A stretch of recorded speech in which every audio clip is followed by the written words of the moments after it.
할렐루야.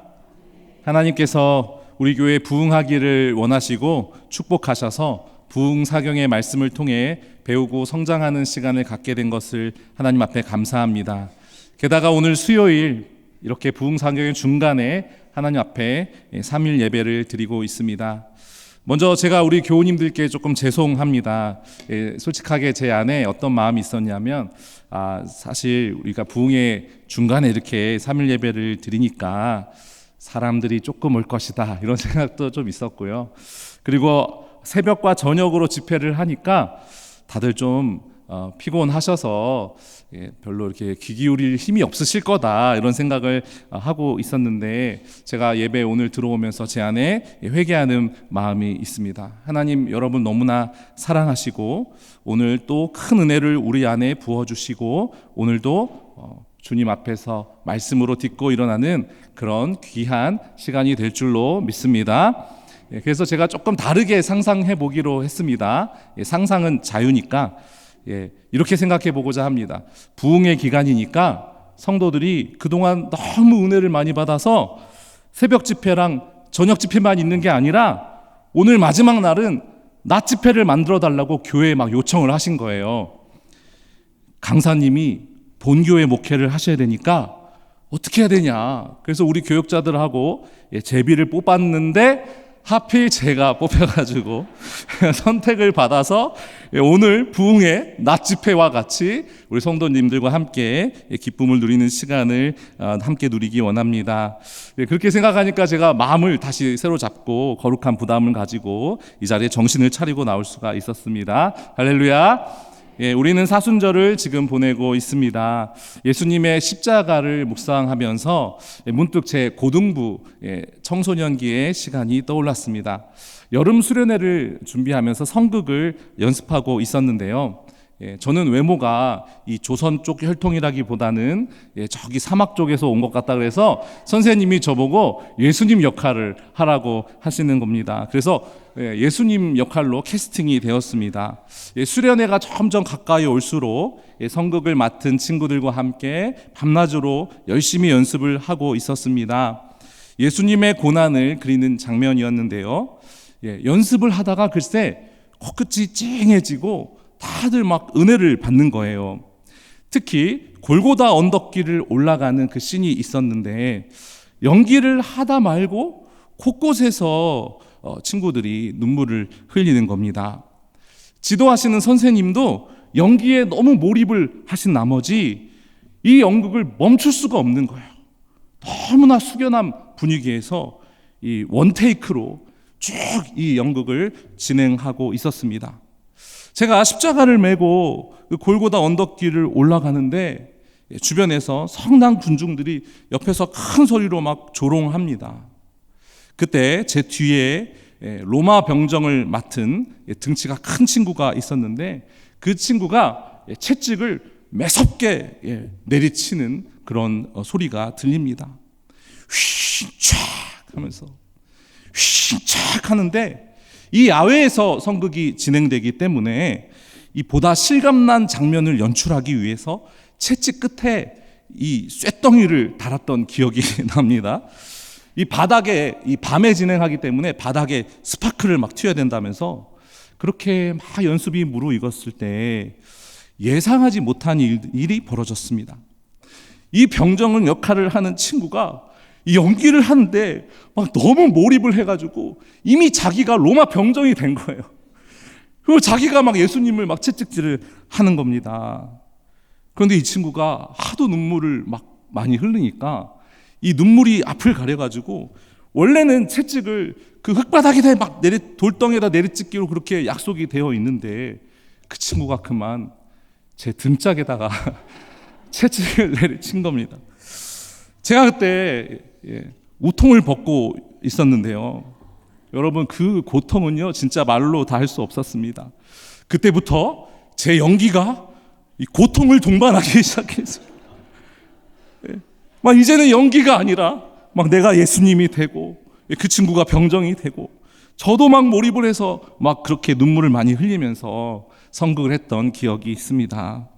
참고로 저를 그렇게 매섭게 내리쳤던 그 로마 병정 역할을 했던 그 친구 회개하고 부름받아 목사 되어서 지금 목회를 잘하고 있습니다. 그때 예수님 역할을 하면서 저는 청소년기에 이르러서 처음으로 예수님의 마음이 어땠을까라고 하는 그 질문을 가져보게 되었습니다.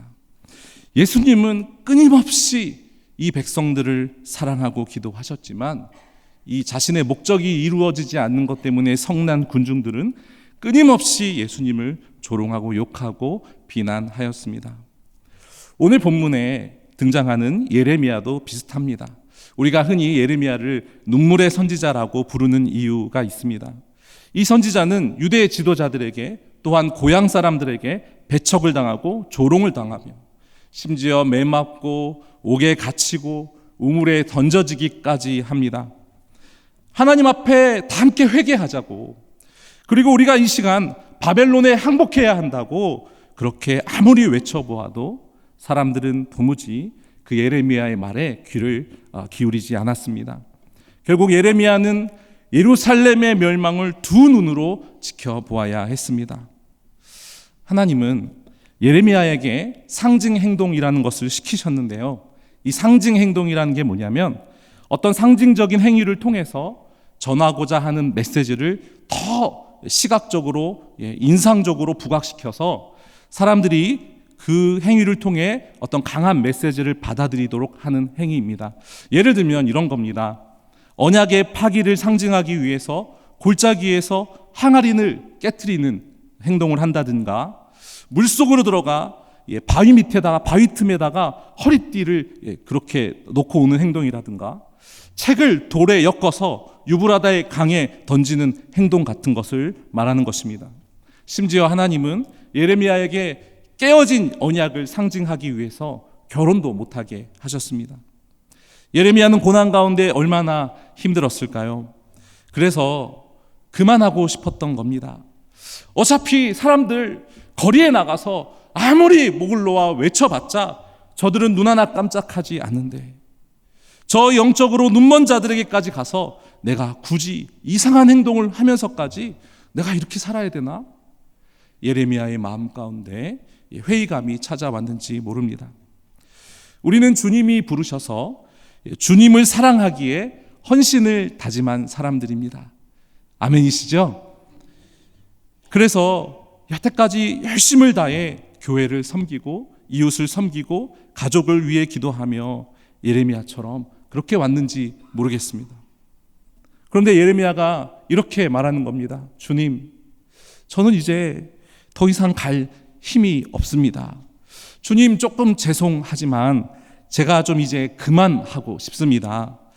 이렇게 주님 앞에 기도하거나 예레미야와 같은 마음으로 요즘 최근에 주님 앞에 그런 마음을 올려드린 교우님들 혹시 계시지 않으신지요?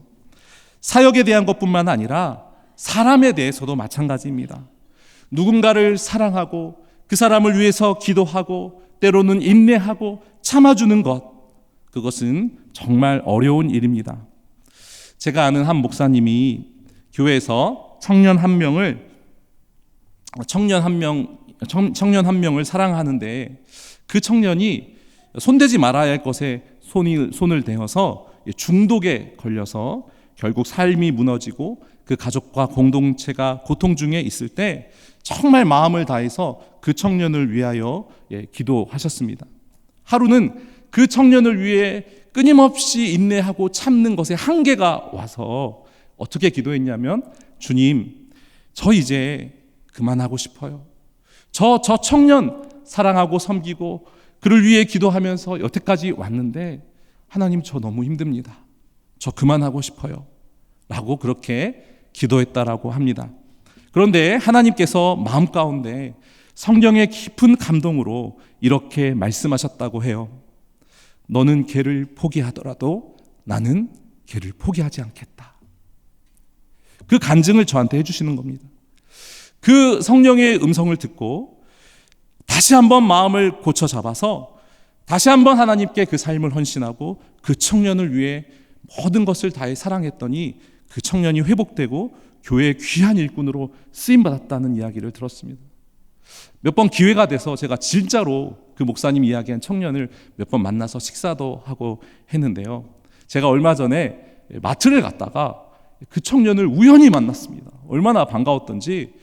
그러면서 그 목사님의 간증이 계속 귓가에 맴도는 겁니다. 너는 그를 포기하였을지라도 나는 그를 포기하지 않는다.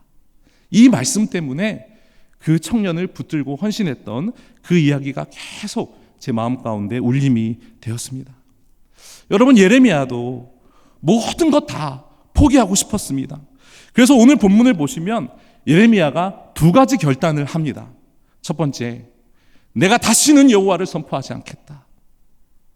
두 번째, 내가 다시는 그의 이름으로 말하지 않겠다. 여러분, 예레미야가 얼마나 힘들었겠어요. 열매도 없죠. 모든 주변의 사람들이 자기를 조롱하는데 하나님이 얼마나 원망스럽겠습니까? 그런데 오늘 본문을 보시면 그렇게 결단하고 다짐하여도 결국 예레미야의 마음을 일으키는 건 오늘 본문에 나온 것처럼 마음이 불붙는 것 같아서 답답하여 견딜 수 없다라고 그렇게 고백합니다. 마음에 불이 붙는답니다. 여러분, 오늘 본문을 잘 보십시오. 만신창이가 된 예레미야의 마음에 왜 불이 붙었습니까? 예레미야의 마음에 있는 그 불은 누가 그 불을 일으키셨습니까? 이 본문을 잘 보기 위해서 다른 번역본의 성경을 함께 보겠습니다. 우리 새번역 성경을 보시면 새번역 성경이 이렇게 번역합니다. 그런 이제는 주님을 말하지 않겠다. 다시는 주님의 이름으로 외치지 않겠다 하고 결심을 하여 보지만 그때마다 주님의 말씀이 나의 심장 속에서 불처럼 타올라 뼛속까지 타들어가니 나는 견디다 못해 그만 항복하고 맙니다. 공동번역이 이렇게 번역합니다. 다시는 주의 이름을 입 밖에 내지 말자. 주의 이름으로 하던 말을 이제는 그만두자 하여도 뼛속에 갇혀있는 주의 말씀이 심장 속에서 불처럼 타올라 견디다 못해 저는 손을 들고 말았습니다. NIV와 킹 제임스 버전에도 His word 이렇게 말합니다. 그분의 말씀이, 나는 다 포기하고 싶은데 그분의 말씀이 나의 마음 가운데 불을 붙이셔서 내 심장을 불처럼 타오르게 하셔서 저는 그 하나님의 마음 때문에 저는 두 손을 들고 말았습니다. 예레미야는 다 포기하고 싶었는데 그분의 말씀이 내 안에 타올라 내가 그 말씀 때문에 견딜 수 없어서 항복했다라고 고백합니다. 사랑하는 여러분, 말씀을 읽는 행위도 중요하지만 궁극적으로 우리는 이 말씀 속에 자신을 계시하시는 하나님을 만나야 합니다. 말씀 안에서 내게 가르치시고 나에게 손짓하시며 나를 보듬으시는 여호와의 숨, 여호와의 영이 우리를 일으키심을 믿습니다. 그것이 진정한 부흥입니다. 부흥을 뜻하는 히브리어 하라라고 하는 단어는 소생시키다, 호흡하다, 숨을 불어넣다라는 뜻을 가졌습니다. 예레미야가 말씀으로 말미암아 지친 마음에 다시 불이 붙기 시작했다는 것입니다. 우리 사역이 건전한 목적을 가지고 바르게 가고 있는데 끝까지 가지 못할 때가 있습니다. 그 이유는 말씀 안에서 동력이 일어나지 않았기 때문입니다. 우리가 그 말씀을 마주하고 씨름해야 그 말씀과 나 사이에 거룩한 마찰열이 일어나는데 우리 삶이 그 말씀과 맞닿아 있지 않기 때문에 어떤 뜨거움도 어떤 열정도 올라오지 않습니다. 말씀이 우리의 힘과 동력이 되어야 합니다. 마치 당구 선수가 이 큐대를 정확하게 조진을 했는데 이 모든 것이 완벽하지만 마지막 그 임팩트의 순간에 힘이 없어서 공에 강하게 드라이브를 걸지 못한다면 3 쿠션을 다 완성하지 못하고 그 공이 멈춰버리게 될 것입니다.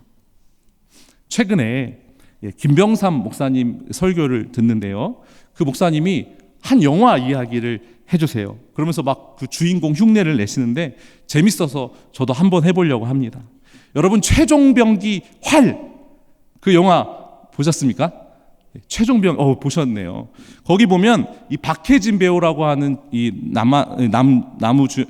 주연 한 배우가 열연을 펼쳤는데요. 영화의 가장 마지막 장면이 인상적입니다.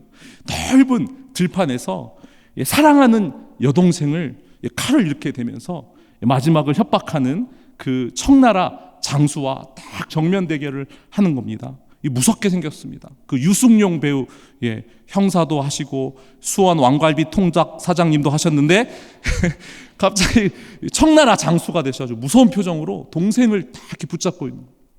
그런데 이 주인공 박해진 배우가 딱 하나, 마지막 활 하나가 남아 있는 겁니다.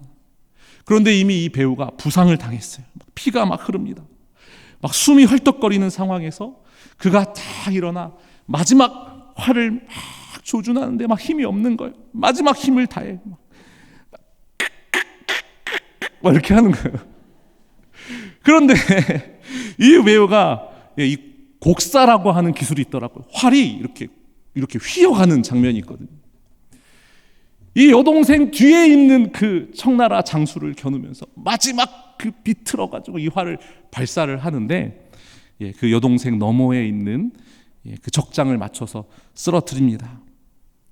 여러분, 우리가 조준이 잘 되었다면 강한 힘으로 동력을 삼아야 하는데 그것이 아니라면 공기의 저항을 뚫지 못하는 겁니다. 우리의 사역에도 건전한 마음을 가지고 순수한 동기를 가지고 바른 방향으로 간다고 생각했는데 심지어 동역자들과 팀이 있는데도 사역이 뻗어나가지 못하는 이유는 말씀 안에서 영적인 추진력을 발휘하지 못했기 때문입니다. 히브리서 4장 12절은 이렇게 말씀합니다. 하나님의 말씀은 살아있고 운동력이 있다고 말씀합니다. 활력이 있다라고 말씀합니다. 하나님의 말씀은 움직이십니다. 활동합니다. 역사하십니다. 그래서 그 말씀을 따르는 사람은 당연히 그의 삶에 운동력이 있습니다. 활력이 있습니다. 말씀이 우리를 인도하고 말씀이 우리를 파송하는 놀라운 역동성을 경험합니다. 오늘 새벽에 부흥 강사님께서 예수 믿은 지 한 달 만에 성경 공부를 인도하셨다라고 간증하셨습니다. 여러분, 그거 사실 대단한 겁니다. 이제 은퇴를 앞두셔서 조곤조곤 할아버지처럼 우리에게 그 말씀을 해주시지만 당시 그 하나님의 말씀을 받은 그 미래가 촉망받는 젊은 청년이 하나님 말씀 때문에 자신의 인생길을 수정하고 그 어떤 자리보다 그 어떤 보화보다 말씀을 누리고 전하는 일에 헌신한다는 것은 사람의 생각으로는 불가능한 일입니다. 사랑하는 여러분, 우리가 하나님의 말씀을 바로 만나면 이런 일들이 일어납니다. 열정이 생깁니다. 엠마오로 가는 두 제자가 예수님을 만나고 마음이 뜨거워졌던 것처럼 오늘 우리에게도 오늘 이 시간에도 그런 역사가 일어나게 하실 줄 믿습니다. 우리도 그 제자들처럼 서로 말씀을 가지고 소통하고 서로 반응하면서 우리가 이 말씀 들을 때 가슴이 뜨거워지지 아니하더냐 물으면서 말씀 때문에 피곤한 육체를 일으켜 세우고 심장이 다시 요동쳤던 그런 예레미야와 같이 오늘 우리 공동체에 우리 개인의 삶이 이 부흥사경회와 사순절의 기간을 지나면서 더욱 활력이 있어지시기를 축복합니다. 사랑하는 여러분, 부흥을 갈망하십시오.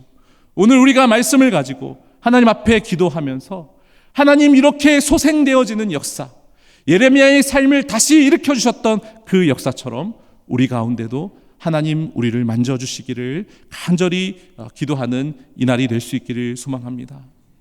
혹시나 열정이 사라지셨습니까? 기도의 줄이 끊어지셨습니까? 예레미야처럼 사람들이 조롱하고 방해하고 있습니까? 포기하는 마음과 타협하는 마음이 자리 잡고 있습니까? 생기와 활력을 잃어버리셨습니까? 생명의 주인이신 성령님 앞에 부흥을 갈망하십시오. 그것은 말씀에서 출발합니다. 디모데후서 3장 16절, 모든 성경은 하나님의 감동으로 되었다라고 말씀합니다. 여기서 감동이라는 말은 입김과 날숨을 뜻합니다. 우리가 하나님의 말씀을 마주하면 하나님의 숨이 우리를 다시 살리시고 생기를 회복하신다는 뜻입니다. 말씀으로 타올라야 합니다. 우리의 인생과 사역을 말씀으로 재편해야 합니다. 우리의 인생을 말씀으로 시작하고 우리의 인생을 말씀으로 마무리해야 합니다. 우리의 사역을 말씀으로 출발하고 말씀으로 마무리해야 합니다. 오늘 우리가 예레미야와 같이 하나님의 말씀을 발판 삼아 다시 한번 일어나게 될 때 우리 노량진 교회 곳곳에 하나님의 성령이 일하시는 놀라운 부흥의 소식이 우리 교회에 또 이 지역사회에 가득하게 될 것을 소망합니다. 오늘 저녁에 많이 오시기를 바랍니다.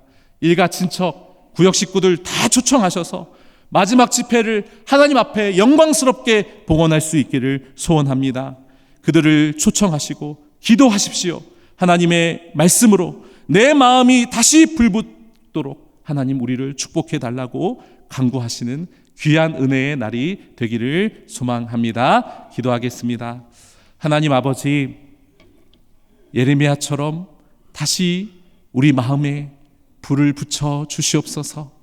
말씀으로 시작하고 말씀으로 끝맺는 우리가 될 수 있도록 하나님 인도하여 주시고, 혹시나 우리 마음 가운데 포기하고 싶은 마음이나 그만두고 싶은 마음이 있다면 성령님 오늘 우리를 다시 만나 주셔서 역동적인 하나님의 사역에 우리를 초청하여 주시고 생명의 기쁨을 누리는 우리 노량진 교회가 될 수 있도록 주님이 역사하여 주시옵소서. 예수 그리스도의 이름으로 기도드리옵나이다. 아멘.